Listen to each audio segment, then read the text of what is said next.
আমি কোরআন পরিচিতির 1 নাম্বার পর্বে আলোচনা করছি। কোরআনের 3টা খণ্ড আছে। আমি এটাও আলোচনা করছি 1 নাম্বার খণ্ড শুরু হয়েছে সূরা বাকারাতে।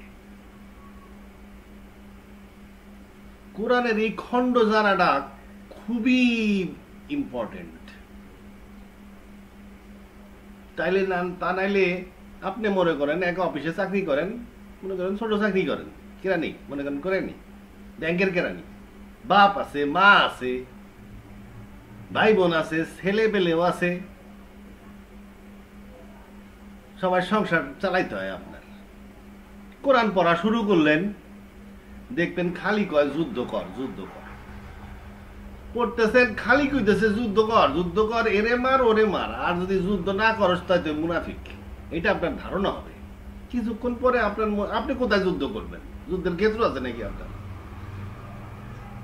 কতক্ষণ পরে আপনার মনে হবে আমি তো যুদ্ধ করতেছি না, আমি মনে হয় মুনাফিক। আর যারা দেখবেন তারাই মুনাফিক মনে হবে, কারণ আপনি খণ্ড জানেন না। এই খণ্ড আপনার খণ্ড না, এই খণ্ডের বাস্তবায়ন করা আপনার কাজ না। এটা খলিফা এবং খলিফার ঘনিষ্ঠ ফলোয়ার, যাদেরকে মুত্তাকুন বলা হয়, অর্গানাইজড, তারা খলিফার হাতে হাত রেখে বায়াত হয়েছে, এদের বাস্তবায়ন করা এদের কাজ। আর এদের বিরোধিতা যদি করেন, এদের কথা যদি না শুনেন, তাইলে আপনি মুনাফিক, আদারওয়াইজ না। এই হাজার হাজার মাইল দূরে বাংলাদেশে বৈশা বৈশা চাকরি করতেছেন আর কোরআন পড়ে মনে করতেছেন যুদ্ধ তো করা হইল না। সব যুদ্ধ তো ওই উল্টা পাল্টা যুদ্ধ করতেছে, আফগানিস্তান, সিরিয়া, এগুলা সুন্নি যুদ্ধ, এই সব যুদ্ধ তো ওরাই করে হালা দিল, আমি মনে হয় মুনাফিক। এই জন্য কি করতে হবে? কোরআনের খণ্ড ভালো করে জানতে হবে। আপনার জন্য আলাদা খণ্ড আছে, স্পষ্টভাবে উল্লেখ করা আছে। আমাগো এই ধরনের জ্ঞান নাই, কারণ কোরআনের জ্ঞান বর্তমান যুগের মানুষেরও নাই, আগের মানুষেরও ছিল না, কোনো মৌলানারও ছিল না, কোনো লোকেরই ছিল না। কোরআন নিয়ে চিন্তা ভাবনাই করে নাই মনে হয় মানুষ, খালি পড়ছে আর ডরায় ডরায় পড়ছে। কিসের মধ্যে কি কইব কেউ কিছু কয়টায় নাই। ভালো করে পড়লে বুঝতো, স্পষ্ট লেখা আছে 3টা খণ্ড কোরআনে। 3 খণ্ড 3 ধরনের লোকের জন্য। প্রথম খণ্ড সূরা বাকারায় শুরু হয়েছে, এটা মুত্তাকুন মানে গার্ডদের জন্য। গার্ড, এই গার্ড বাহিনী কারা? যারা খলিফার বাহিনী, এরাই জেহাদ টেহাদ করার কাজ। খণ্ড 3টাকে ভালো করে বুঝতে হবে। প্রথম খণ্ডের শেষ কোথায়? প্রথম খণ্ডের নাম কি? কোরআনই বলছে, এটার নাম হইল হুদাল লিল মুত্তাকিন।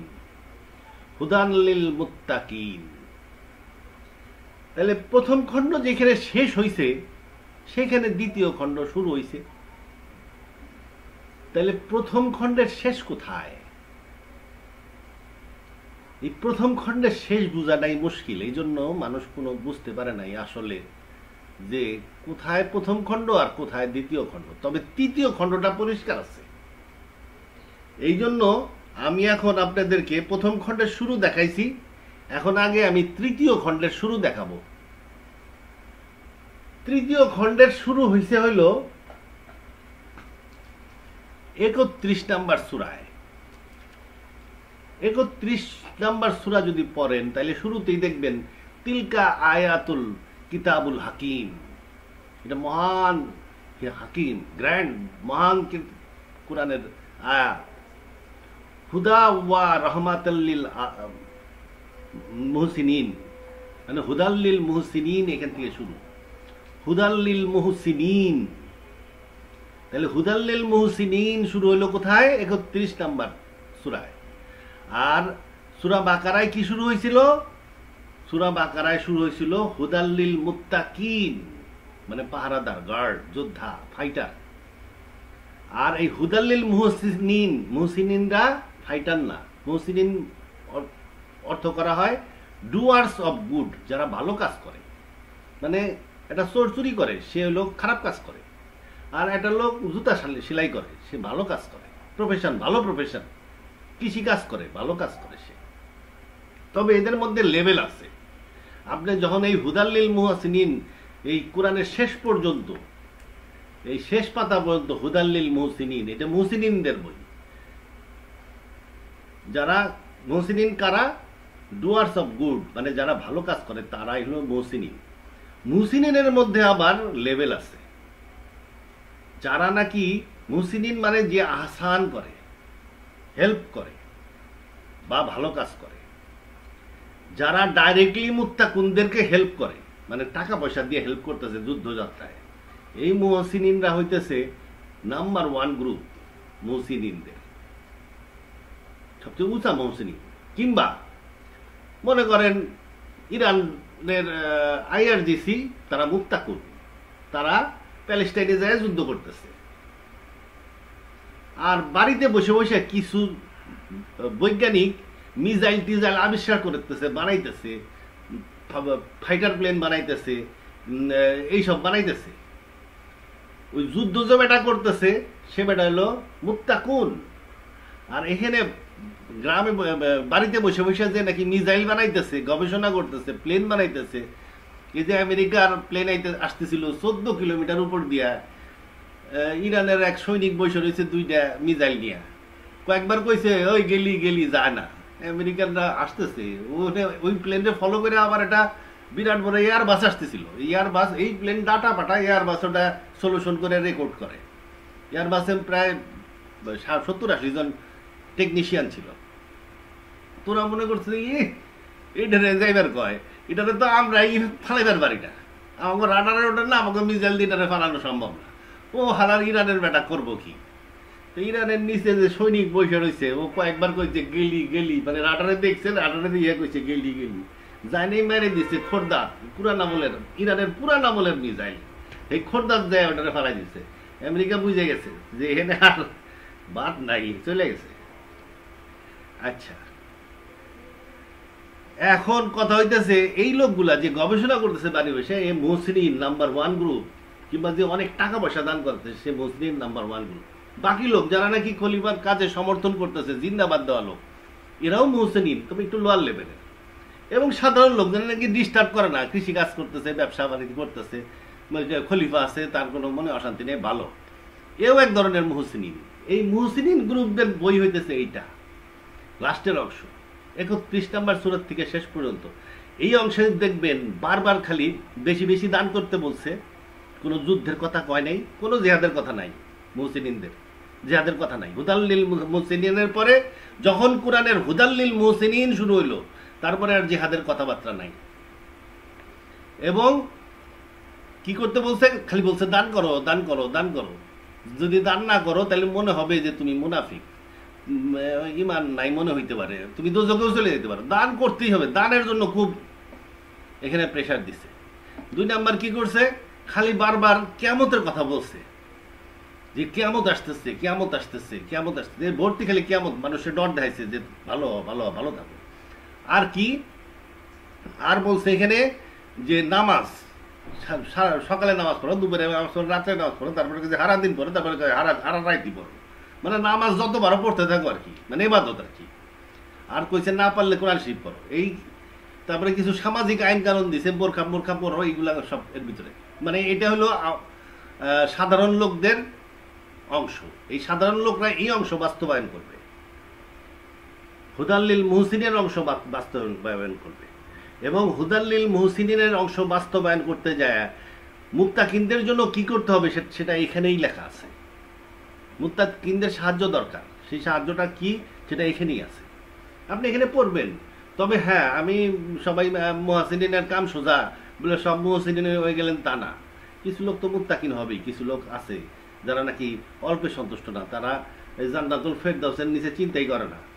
আচ্ছা, যাই হোক, তাহলে 3 নাম্বার খণ্ড আমি কইলাম যে 31 নাম্বার থেকে শুরু হয়ে শেষ পর্যন্ত হইল 3 নাম্বার খণ্ড। তাহলে হুদাল্লিল মুহসিনিন বা 3 নাম্বার খণ্ডটা কি? এটা মুসলমানদের দৈনন্দিন জীবনের খণ্ড, সাধারণ মুসলমানদের জনগণের খণ্ড। এবং এখানে তেমন জিহাদের কথা নাই, 2-1টা অল্প কিছু জিহাদের আয়াত আছে যেটা জিহাদের সপক্ষে যুক্তি দেওয়া, মানে মুহসিনিন একটা শান্তশিষ্ট লোক হইতে পারে, যে যুদ্ধের বিরুদ্ধে তার মানসিকতা তৈরি হইতে পারে। তো এই জন্য তাদেরকে কিছু যুক্তি দিয়ে বুঝাইছে যে জেহাদ দরকার ছিল, এই ধরনের কথাবার্তা আছে দু একটু, কিন্তু জেহাদের অর্ডার নাই এখানে, ডেলিভারেটলি জেহাদের অর্ডার দেওয়া হয় নাই। তাইলে 3 নাম্বার খণ্ড বোঝা গেল। এখন 2 নাম্বার খণ্ড। 2 নাম্বার খণ্ড শুরু হয়েছে হইল 10 নাম্বার সূরা থেকে। 10 নাম্বার কিভাবে? 1 নাম্বার খণ্ডে যেমন লেখা ছিল হুদাল্লিল মুত্তাকুন, 3 নাম্বার খণ্ডে লেখা আছে হুদাল্লিল মুহসিনিন। কিন্তু 2 নাম্বার খণ্ডে ডাইরেক্টলি লেখা নাই যে এটা হুদাল্লিল নাস, এটা হুদাল্লিল নাস। হুদাল্লিল নাস কেন লেখা নাই? কারণ নাস মানে এখানে মানব জাতি বোঝাচ্ছে। মানব জাতিকে এই কোরআন পরিচালনা করে না। কোরআন কিন্তু বুঝেন আর না বুঝেন পরিচালনা করতে থাকে। মানুষ এই কোরআনকে, প্রথমে কোরআন আপনার মধ্যে ইমানকে প্রথিত করবে শক্তভাবে, ইমানের পেরেক গাঁথবে, তারপরে কোরআন মুখস্থ করায় থাকবে, তারপরে আপনাকে ব্যাকগ্রাউন্ড থেকে আপনি বুঝেন আর না বুঝেন দেখবেন যে কোরআন অনুযায়ী চলতেছেন। কোরআন গাইড করে, এই হুদাল্লিল মুত্তাকিন মানুষকে পরিচালনা করে, এই জন্য এটা গাইডেন্স ফর দ্য গার্ডস। হুদাল্লিল মুহসিনিন মানুষকে পরিচালনা করে, সে বুঝুক আর না বুঝুক সে কোরআন অনুযায়ী চলতে থাকবে। একটা মুসলমান যে নাকি রেগুলার জারিমান আছে এবং যে রেগুলার কোরআন পড়ে, সে বুঝুক আর না বুঝুক সে তার ব্রেনের মধ্যে প্রোগ্রাম তৈরি হয়ে যায়, তার ব্রেনটা প্রোগ্রামড হয়ে যায়, সে কোরআন অনুযায়ী চলে, বুঝা না বুঝে চলে, কোরআন তাকে গাইড করে। কিন্তু এই দ্বিতীয় অংশটা কিন্তু গাইডেন্স না, এই জন্য এটাকে হুদাল্লিল নাস লেখা হয় নাই। তবে এটা যে হুদাল্লিল নাস এটা অন্য জায়গায় লেখা আছে, আমি পরবর্তীতে আলোচনা করব। এই 10 নাম্বার থেকে 30 নাম্বার পর্যন্ত হলো হুদাল্লিল নাস। এটা কিভাবে বুঝবেন? 1 নাম্বার খণ্ড শুরু হয়েছিল হুদাল্লিল মুত্তাকুন কয়া। এই 10 নাম্বার সূরায় এসে প্রথমেই কইছে মানব জাতীয় অবাক যে তাদের কাছে নবী পাঠানো হয়েছে। তার মানে এইখানে এই 10 নাম্বার সূরায় আইসা কোরআন শরীফ তার ফোকাস মুত্তাকিন থেকে মানব জাতির দিকে চেঞ্জ করছে। তার মানে এইখান থেকে মানব জাতির বই, এটা বইয়ের শুরু।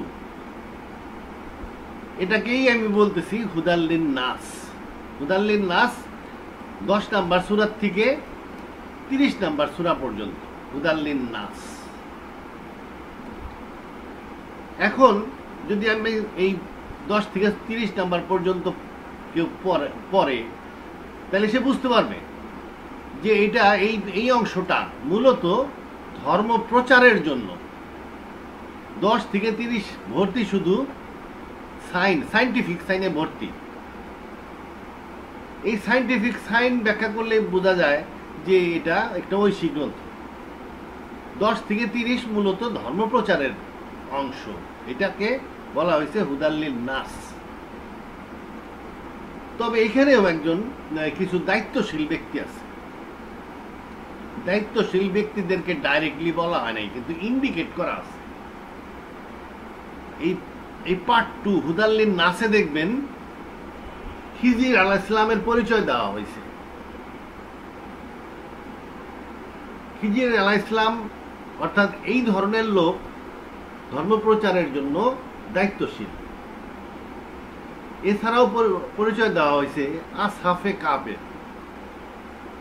আসহাফে কাফ কিছু ধর্ম প্রচারক ছিলেন। এনারা এক জায়গায় ধর্ম প্রচার করতে গেছে, তো ইসলাম না, পূর্বের ধর্ম, সত্য ধর্ম, খ্রিস্টান ধর্ম। তো ধর্ম প্রচার করতে গেছে, মানুষ অ্যাকসেপ্ট করে না, তারা ফেড আপ মানুষ নিয়ে। শেষে মানুষের দাবার খাইয়ে পাহাড়ে এসে লুকাইছে। পাহাড়ে এসে খুব নিরাশ এবং অস্থির যে মানুষ তো সত্য ধর্ম গ্রহণ করতেছে না, কি হবে এদেরকে নিয়ে পারা গেল না, এই ধরনের চিন্তা ভাবনা আর কি, ফেড আপ। তারপরে এইসব ফেড আপ টেড আপ হয়ে তারপরে মনে করছে যে আগামীকাল যাই হোক না কেন আবার যাব। তবে ইনশাল্লাহ কয় নাই। আল্লাহ করছে কি তাদেরকে 300 বছর ঘুম পাড়ায় রাখছে। 300 বছর ঘুমানোর পরে উঠলো, উইটা আবার ওই শহরে গেছে, যায় দেখে শহরের সমস্ত লোক সত্য ধর্ম গ্রহণ করছে। তাদেরকে ছাড়াই, তারা ঘুমাচ্ছিল। এই গল্পের মাধ্যমে আল্লাহ দেখাইলো দায়ীদের জন্য এটা একটা উদাহরণ দিল আল্লাহ, যে তুই বেটা দায়ী, তোর কাম ধর্ম প্রচার করা, তুই প্রচার কর, তুই নিরাশ হবি কেন? অস্থির হওয়ার কি আছে? দায়ী তার দায়ের কাজ করে যাবে, ধর্ম প্রচার করে যাবে। কেউ ধর্মান্তরিত হওয়া, মুসলমান হওয়া না হওয়া, এটা আল্লাহর ইচ্ছার উপরে নির্ভর করে। আল্লাহর প্ল্যান আছে, আল্লাহ জানে কারে কখন কিভাবে সে সত্য ধর্মে আনবে। দায়ীর কাজ ধর্ম প্রচার, নিরাশ হওয়া না। এটা দায়ীদের জন্য উদাহরণ দিল আসহাবে কাহফের মাধ্যমে। আর এক ধরনের দায়িত্বশীল লোক আছে, তারা হইল ভালো রাজা বাদশাহ। এইখানে জুলকারনাইনের উদাহরণ দেওয়া হয়েছে। জুলকারনাইন মানে হইল দুই সিঙ্গালা। কোরআন পড়লে দুই সিঙ্গালা কি বুঝতে পারবেন না, এটা বাইবেলে লেখা আছে। দুই সিঙ্গালা মানে মেডো পার্সিয়ান এম্পেরর।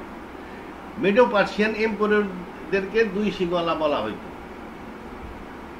এই মেডো পার্সিয়ান এম্পেররদের মধ্যে সবচেয়ে ভালো এম্পেরর ছিলেন সাইরাস দ্য গ্রেট। তাকে বাইবেলে মাসিহা বলা হয়েছে, খুব বড় সম্মান মাসিহা। ঈসা আলাইহিস সালাম মাসিহা ছিলেন, সাইরাস দ্য গ্রেটকেও মাসিহা বলা হয়েছে। এই সাইরাস দ্য গ্রেটের উদাহরণ দেওয়া হয়েছে। তার মানে 2 নাম্বার খণ্ড ধর্মপ্রচারের খণ্ড, এখানে প্রচুর সাইন্টিফিক সাইন দেওয়া আছে। সেই সাথে এক্সপেক্ট করা হয়েছে, আশা করা হয়েছে যে পীর, দায়ী এবং ভালো রাজা বাদশা এটা ধর্মপ্রচারে সহায়তা করবে। তাহলে কি 2 নাম্বার খণ্ড কি? কোরআনের ধর্মপ্রচারের, এটাকে বলতে হবে বাম হাত। ধর্মপ্রচারের ডাইন হাত আমি পরে আলোচনা করব। তাইলে ধর্মপ্রচারের বাম হাত হইল কোরআনের 2 নাম্বার খণ্ড, যেটা হুদাল্লিন নাস, শুরু 10 নাম্বার সূরায় এবং শেষ 30 নাম্বার সূরায়। এটার মধ্যে মূলত সায়েন্টিফিক সায়েন্স, প্রচুর সায়েন্টিফিক সায়েন্স আছে এর মধ্যে, যার থেকে বোঝা যায় যে এটা একটা ঐশী গ্রন্থ। আমরা যদি প্র্যাকটিক্যালি দেখি, ইসলামের ইতিহাস দেখি, তাহলে দেখব যে 500 বছর পরে খিলাফত ধ্বংস হয়ে গেছিল। মোগলরা দখল করে নিল পারস্য, বাগদাদ টাগদাদ সব। ইসলামিক বিশ্বের বিরাট অংশ মঙ্গলদের দখলে চলে গেল, ইসলাম পরাজিত হয়ে গেল। কিন্তু ইসলাম তখনও প্রচারিত হয়েছে, ইসলাম বিজয়ী অবস্থায়ও প্রচারিত হয়েছে। যখন চেঙ্গিস খান, মোগলরা যখন দখল করে নিল মুসলিম বিশ্বের অধিকাংশ এলাকা, তখনও ইসলাম প্রচারিত হয়েছে। কিভাবে? পীরদের মাধ্যমে, দায়ীদের মাধ্যমে প্রচারিত হয়েছে ইসলাম। ভালো রাজা বাচ্চার মাধ্যমে ইসলাম প্রচারিত হয়েছে। চেঙ্গিস খান তার বিশাল সাম্রাজ্য 4 ছেলের মধ্যে ভাগ করছিল। এই 4 ছেলের মধ্যে এক ছেলে ছিল চীনের দায়িত্বে, খা খান, চীনের দায়িত্বে। এই চীনের দায়িত্বে ইউয়ান ডাইনেস্টি ছিল। এই ইউয়ান ডাইনেস্টি বুদ্ধই থেকে গেল। বাকি 3 ছেলে, গোল্ডেন হোর্ড, ইল খানাতে এবং এই বাকি 3 ছেলের যে এলাকা, এই পুরা 3 ছেলের এই এলাকাগুলা, খণ্ডগুলা মুসলমান হয়ে গেছে। টার্করা মুসলমান হয়ে গেছে, এদের কিন্তু ভালো করে দখল করা হয়নি, কিন্তু মুসলমান হয়েছে পীর এবং দায়ীদের মাধ্যমে। তাহলে এখানে কি হলো? মোগল বাদশারা সাহায্য করল গোল্ডেন হোর্ডে এবং বিভিন্ন এলাকায়। মোগল যারা, চেঙ্গিস খানের ছেলেরা বা নাতিরা মুসলমান হয়েছিল, যার ফলে তাদের ফলোয়াররাও মুসলমান হয়েছে। তারপরে ইন্ডিয়ায় পীর এবং দায়ীদের মাধ্যমে ইসলাম প্রচার হয়েছে। ইন্দোনেশিয়া, মালয়েশিয়া, এখানে পীর এবং দায়ীদের মাধ্যমে ইসলাম প্রচার হয়েছে। এই যে এখানে পীর সম্পর্কিত আয়াত আছে, মানুষকে আধ্যাত্মিক উন্নয়নের রাস্তা দেখানো হয়েছে। যেমন আল্লাহ নূরুস সামাওয়াতি ওয়াল আরদ, আল্লাহ আসমান জমিনের আলো, মানে আসমান জমিন ব্যাপী আল্লাহর আলো, কিন্তু আমরা দেখি না, এটা ভিন্ন ডাইমেনশন। সেই আলো জ্বলে, তার জ্যোতির তুলনায় এই যে যেন একটি তাকের উপরে একটি বাতিটি কাচে ঘেরা। তাহলে এই বাতিটা কি? আল্লাহ আসমান জমিনের আলো, কিন্তু প্রকাশ হচ্ছে কোত্থেকে? ওই বাতি দিয়া। বাতিটা কিসের মধ্যে আছে? কাঁচে ঘেরা, এই কাঁচটা হলো মানব দেহের উদাহরণ। কাঁচটা রিপ্রেজেন্ট করে মানব দেহ, মানে মানুষের মধ্যে এই আলো জ্বলে। যেমন কাঁচের মধ্যে যে আগুন, সেটা হলো আল্লাহর আলো জ্বলতেছে, আর বাইরে যে কাঁচ যেটা উজ্জ্বল তারকার ন্যায়, সেটা হলো মানব দেহ। মানে মানুষের ভিতরে যখন আল্লাহর আলো আলো জ্বলে ওঠে, তখন সেই মানুষটাই হয়ে যায় একটা উজ্জ্বল নক্ষত্রের মতো। তাহলে এই ধরনের বহুত আয়াত আছে, যেটা আমি তাফসীরের সময় ব্যাখ্যা করব। এইখানে সুফিবাদকে একটু প্রাধান্য দেওয়া হয়েছে এবং তাদেরকে মূল দায়িত্বশীল করা হয়েছে ধর্মপ্রচারের। এছাড়াও দায়িত্বশীল করা হয়েছে দায়ীদেরকে, এই জাকির নায়েক, তারপরে নোমান, তারপরে ইউসুফ এস্টেস, এই ধরনের লোকদের দায়ী, তাদের হেল্পাররাও দায়ী, এবং প্রচুর সাইন্টিফিক সাইন দেওয়া হয়েছে ধর্মপ্রচারের জন্য। এটা হলো দ্বিতীয় খণ্ড মূলত। আচ্ছা, এখানে একটা কথা আছে, ধর্মপ্রচার কিন্তু, এটা ধর্মপ্রচারের আমি বলতেছি বাম হাত। ধর্মপ্রচার কিন্তু 1 নম্বর খণ্ডও করছে, হুদাল্লিল মুত্তাকিন, এই খণ্ডতেও 1 নম্বর খণ্ডতেও ধর্মপ্রচার করছে। এটা ধর্মপ্রচারের ডাইন হাত।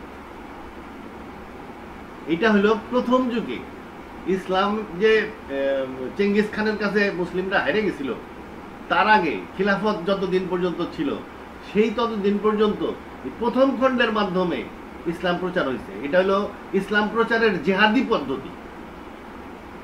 ইসলাম প্রচারের জিহাদি পদ্ধতি কি, সেটা একটু আলোচনা করি। ইসলাম প্রচারের জন্য এই জিহাদি পদ্ধতির একটা ক্ষেত্র আছে। এই ক্ষেত্রটা কোরআনে উল্লেখ আছে, কোরআনে লেখা হয়েছে, তোমারে দিছি কোরআন যাতে তুমি উপদেশ দিবা মাদার অফ সিটিজ এবং পিপল অ্যারাউন্ড হার, শহরের মা এবং তার আশেপাশে যে লোক আছে এই লোকদেরকে তুমি উপদেশ দিবা, এই জন্য তোমারে খুব কোরআন দিছি। মাদার অফ সিটিজ কি? মাদার অফ সিটি হলো ব্যাবিলন। ব্যাবিলন, বাইবেলে লেখা আছে যে ব্যাবিলন হলো প্রথম শহর মানব জাতির, এই জন্য এটাকে বলতে হবে মাদার অফ সিটিজ। অনেকে বলবেন মক্কা, মক্কা না। ইব্রাহিম আলাইহিস সালাম যখন ব্যাবিলন থেকে বেরোয় আসছিলেন, তখন ওটা একটা বড় সিটি ছিল, কিন্তু যখন হাজেরা মক্কায় গেছিলেন, তখন তারা 1 গ্লাস পানি দেওয়ার মতন লোকও ছিল না। তার মানে পুরানো শহর সবচেয়ে হলো ব্যাবিলন, এবং ব্যাবিলনকে মাদার অফ সিটি বলা হয়েছে। আর পিপল অ্যারাউন্ড হার বলতে কাদেরকে বোঝানো হয়েছে? এই ব্যাবিলনকে ভিত্তি করে শাসন করছে পারস্য সম্রাটরা বহুদিন যাবত, এবং মিডল ইস্টের আরব সম্রাটরা। এইটাই ছিল তাদের সেন্টার অফ গ্র্যাভিটি। এই জন্য পিপল অ্যারাউন্ড হার বলতে পারস্যের লোক এবং আরবিয়ান লোকদেরকে বোঝানো হয়েছে। পারস্যের লোক বলতে একদম হিমালয় পাকিস্তান পর্যন্ত, আর আরব বলতে ব্যাবিলন থেকে মরক্কো পর্যন্ত। তার মানে এই হুদাল্লিল মুত্তাকুনদের এলাকার ক্ষেত্র হচ্ছে মরক্কো থেকে পাকিস্তান পর্যন্ত, এবং উপরে রাসূলুল্লাহ বলছেন কনস্টান্টিনোপল পর্যন্ত। উনি ভবিষ্যৎবাণী করে গেছেন মুসলমানরা কনস্টান্টিনোপল দখল করবে। তাহলে মরক্কো থেকে পাকিস্তান পর্যন্ত হইলো এই হুদাল্লিল মুত্তাকিনদের ক্ষেত্র। এই এলাকায় ধর্মপ্রচার হয়েছে জিহাদের মাধ্যমে। জিহাদের মাধ্যমে কিভাবে ধর্মপ্রচার হয়েছে? জিহাদের মাধ্যমে ধর্মপ্রচার হয়েছে, এই এলাকায় ছিল মূলত মানুষ পশুপালন করে জীবনযাপন করে। যারা পশুপালন করে জীবনযাপন করে তারা ওই গ্রাম ভিত্তিক না, তারা মোবাইল ট্রাইব, গোত্র ভিত্তিক। গোত্র চলতে থাকে, কারণ পশুর ঘাস তো এক জায়গায় থাকে না, এক জায়গায় ঘাস খাই ফেললে আরেক জায়গায় যায়। মোবাইল ট্রাইবস এরা। এই ট্রাইবগুলা গোত্রপতিদের অধীনে থাকে, এবং গোত্রপতিরা হলো রাজা বাচ্চার সাথে কানেক্টেড, রাজা বাচ্চার কথা মতন চলে। ওই সময় রাজা বাচ্চা ছিল মেইনলি খ্রিস্টান এবং পার্সিয়ান, পারস্যের এবং রোমান। তা এরা তখন গোত্রপতিরা যদি মুসলমান না হইতো, তাইলে সাধারণ লোক মুসলমান হইতে পারতো না। এই রাজা বাচ্চা এবং গোত্রপতি এরাই ছিল তাগুত। জিহাদের মাধ্যমে মুত্তাকিনরা জিহাদ কইরা এই তাগুতদেরকে সরাই দিছে। সেই তাগুত কারা? একদম রোম বাইজেন্টাইন এম্পায়ার বা পার্সিয়ান এম্পায়ার থেকে শুরু করে ট্রাইবাল চিফ পর্যন্ত এদেরকে হটাই দিছে। তাগুত যখন সইরা গেছে, তখন সাধারণ মুসলিম সহজে ইসলাম গ্রহণ করছে। ইসলাম কিন্তু তরবারির মাধ্যমে প্রচার হয় নাই, তরবারির মাধ্যমে তাগুত সরানো হয়েছে। ট্রাইবাল চিফস অ্যান্ড ওই হায়ার মানে ওই সম্রাট মানুষ স্বেচ্ছায় ইসলাম গ্রহণ করছে। তাইলে ইসলাম প্রচারের ডাইন হাত এটা হলো হুদাল নীল মুত্তাকিন বা গাইডেন্স ফর দ্য গার্ডস, আর এটা হলো ইসলাম প্রচারের বাম হাত, সবসময় চালু আছে। এটা শুরু হয়েছে যখন ইসলামিক সাম্রাজ্য পতন হয়ে ইসলামিক খিলাফত পতন হয়ে গেল 500 বছর পরে, চেঙ্গিস খান চলে আসলো, তারপরের থেকে এটার প্রাধান্য বেশি দেখা যায়। তারপর থেকে ধর্মপ্রচার হয়েছে পীরদের মাধ্যমে, দায়ীদের মাধ্যমে। তাহলে এটাও ইসলাম প্রচারের বাম হাত আমি বলতেছি।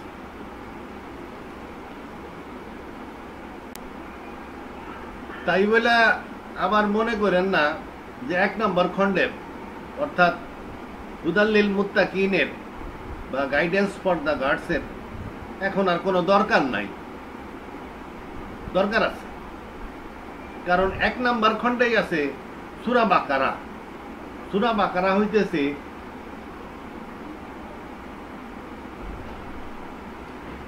মুসলিম উম্মার কনস্টিটিউশন। অতএব 1 নম্বর খণ্ড খুবই ইম্পর্টেন্ট খণ্ড। তাছাড়া আর একটা জিনিস 1 নম্বর খণ্ডে আছে, এটা একটা হাস্যকর বিষয়। একজন ইসলামিক স্টাডিজে পিএইচডি করে আসলো, এরপরে আপনি যদি তারা জিজ্ঞেস করেন ফুরকান কি, সে বলবে কোরআনের আর একটা নাম ফুরকান। এক মহিলার কাছে আর এক মহিলা আইছে, তো মহিলা কইতেছে ভাবি ভাবি দেখেন আমার বাচ্চার কি অঙ্ক করা শিখেছে, ওর যা মাথায় বুদ্ধি, সারা বই খাতা দেওয়াল অঙ্ক করে ভরে ফেলেছে। আব্বু আব্বু যাও আন্টিকে অঙ্ক করে দেখাও, অঙ্ক বই নিয়ে আসো। তো আব্বু নিয়ে আসলো অঙ্ক বই, এটা বাংলা বই নিয়ে আসছে অঙ্ক বই, মানে এটা না অঙ্ক বই নিয়ে আসো। এরপরে নিয়ে এলো ইংরেজি বই, তারপরে এটা তো না অঙ্ক বই নিয়ে আসো। তো বাচ্চা গেছে রাইগা কইতেছে যে আমার সব বই অঙ্ক বই। এখন ওই আমার অবস্থা হয়েছে তাই, সব পুরা কোরআন শরীফ ফুরকান, যেখানে কোরআনে স্পষ্ট ভাবে বলা আছে ফুরকান কোথায় শুরু কোথায় শেষ। ফুরকানের শুরু হইল 3 নম্বর সূরায়, শেষ হইল 9 নম্বর সূরায়। এটা 1 নম্বর খণ্ডের অংশ, হুদাল্লিল মুত্তাকিনের অংশ। হুদাল্লিল মুত্তাকিনের 2টা অংশ, একটা হলো সূরা বাকারা যেটা উম্মার কনস্টিটিউশন, আর একটা হলো ফুরকান যেটা শুরু 3 নম্বর সূরায়। ফুরকানের শুরু 3 নম্বর সূরায় এবং শেষ হলো 9 নম্বর সূরায়। কিভাবে? এটা সূরা 3 নম্বর সূরার প্রথমেই লেখা আছে he revealed to you the book in truth, সত্য সহ বই নাজিল করছেন, confirming what came before it, মানে এই বইটা আগের বইয়ের মতন, ওই মানে বাইবেলের মতনই একটা বই তো তোমার দিছে, মানে হযরত মুহাম্মদ সাল্লাল্লাহু আলাইহি সাল্লামকে দেওয়া হয়েছে। হি রিভিলড তোরা, মানে মুসারে উনি তোরা দিছিলেন, তাহলে মুহাম্মদকে বলা হয়েছে তোমারে দিছে কোরআন, মুসারে দেওয়া হয়েছে তোরা। অ্যান্ড ইনজিল, মানে ঈসারে দিছে ইনজিল। তারপরে বলছে ফ্রম, ফ্রম মানে ফ্রম হেয়ার, মানে 3 নম্বর সূরার থেকে। বিফোর হুদাল্লিন নাস, এইখানে দেখেন হুদাল্লিন নাস কথাটা এই 3 নম্বর সূরায় লেখা আছে। যদিও 10 নম্বরে হুদাল্লিন নাস শুরু হয়েছে, কিন্তু এখানে লেখা নাই এটা হুদাল্লিন নাস। বলা হয়েছে মানব জাতীয় অবাক যে তাদের কাছে নবী আসছে, মানব জাতির উল্লেখ করে হুদাল্লিন নাসের শুরু, কিন্তু এইখানে বলা হয়েছে হুদাল্লিন নাস 3 নম্বর সূরায়। তাহলে বলা হয়েছে ফ্রম হেয়ার, এখান থেকে মানে 3 নম্বর সূরা থেকে বিফোর হুদাল্লিন নাস মানে 10 নম্বর সূরা পর্যন্ত, মানে 9 নম্বর সূরা পর্যন্ত reveal the Furqan as well, Furqan দিছে। 3 থেকে 9 নম্বর হইল ফুরকান। ফুরকানের অর্থ আমরা ভুল করি মানে কি শয়তানি মার্কা অর্থ, যে আছে কইছিলাম না মুত্তাকিনের অর্থ শয়তানি মার্কা পরেজগার, সেরকম ফুরকানের অর্থও করা হয়, শয়তানি মার্কা একটা অর্থ করা হয়। এটা হলো criterion to discern truth from false, এটা বলবে তারা। ছাগলের পালার কি, শয়তানি আর কাহাকে বলে? ফুরকান মানে কি ক্রাইটেরিয়ান টু ডিসার্ন, মানে সত্য মিথ্যার পার্থক্যকারী ক্রাইটেরিয়ান। ফুরকান, ফুরকান কোন সত্য মিথ্যা পার্থক্যকারী ক্রাইটেরিয়ান না।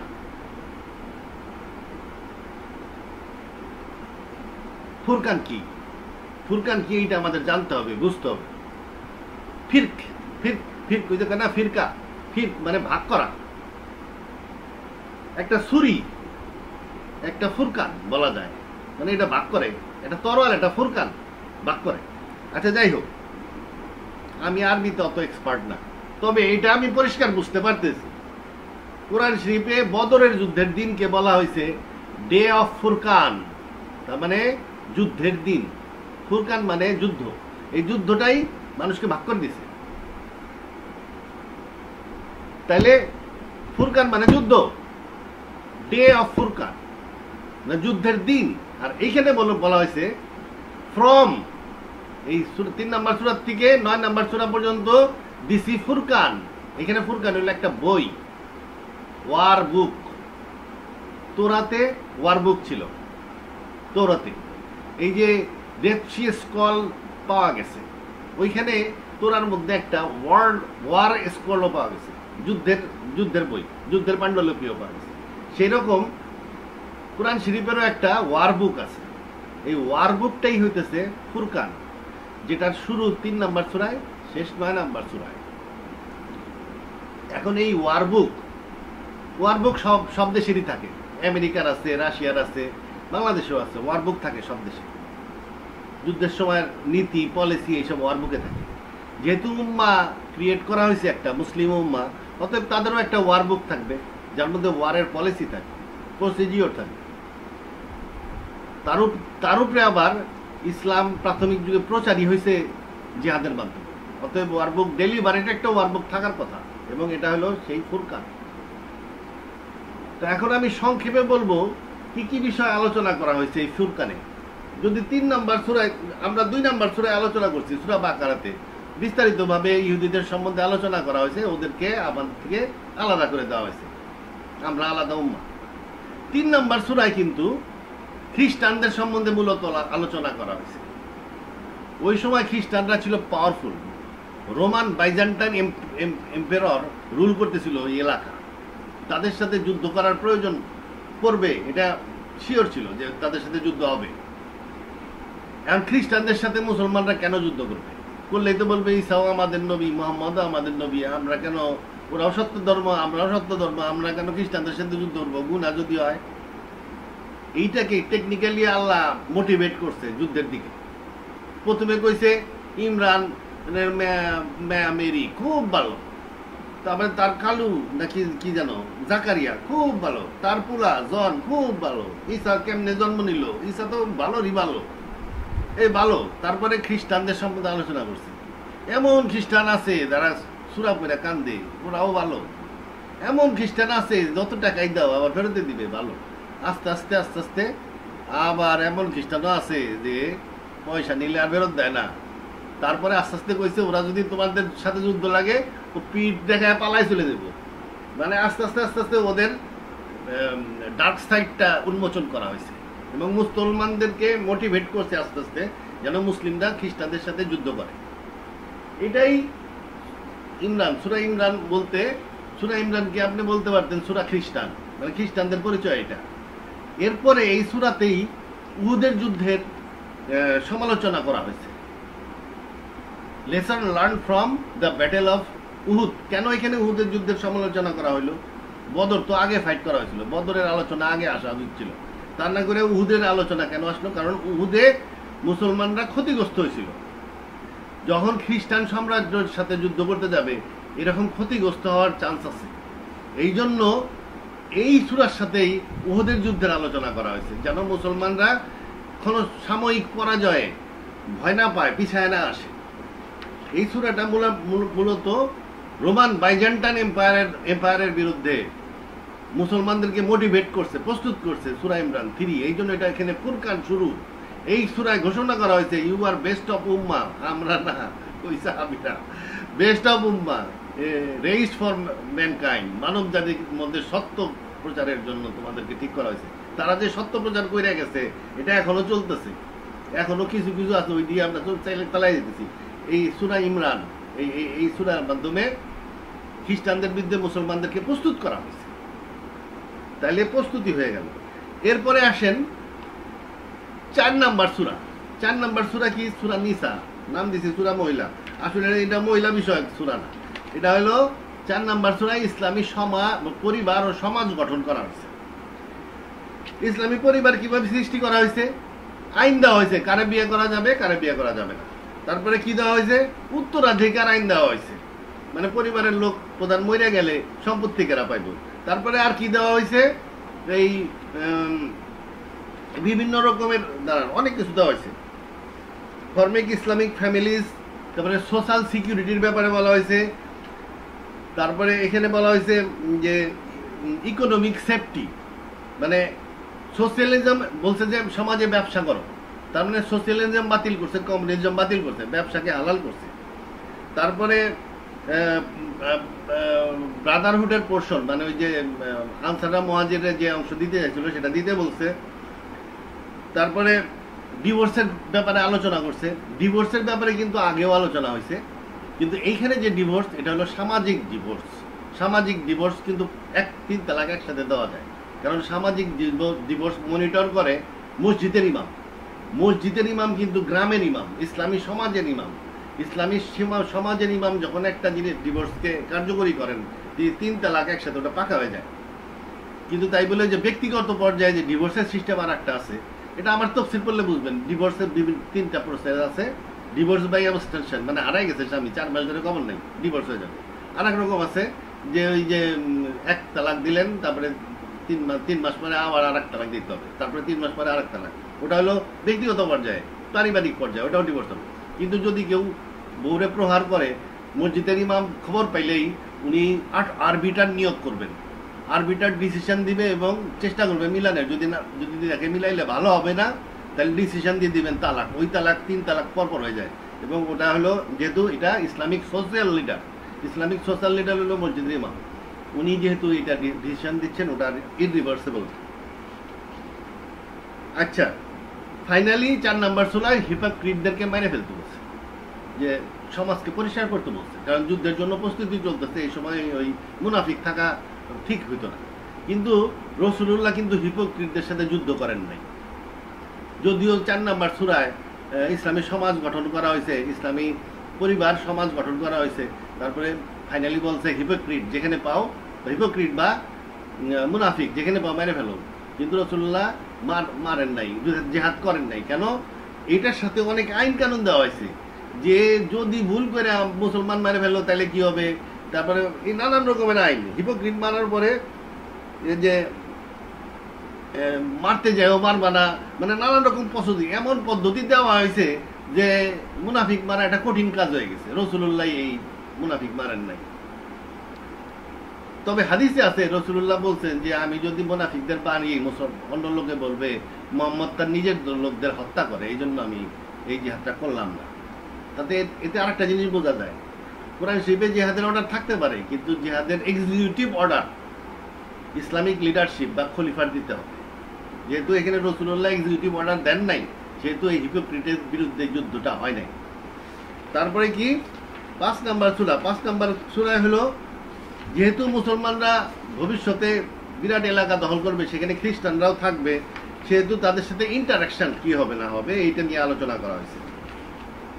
এটা হলো মূলত 5 নাম্বার সূরা। তারপরে হলো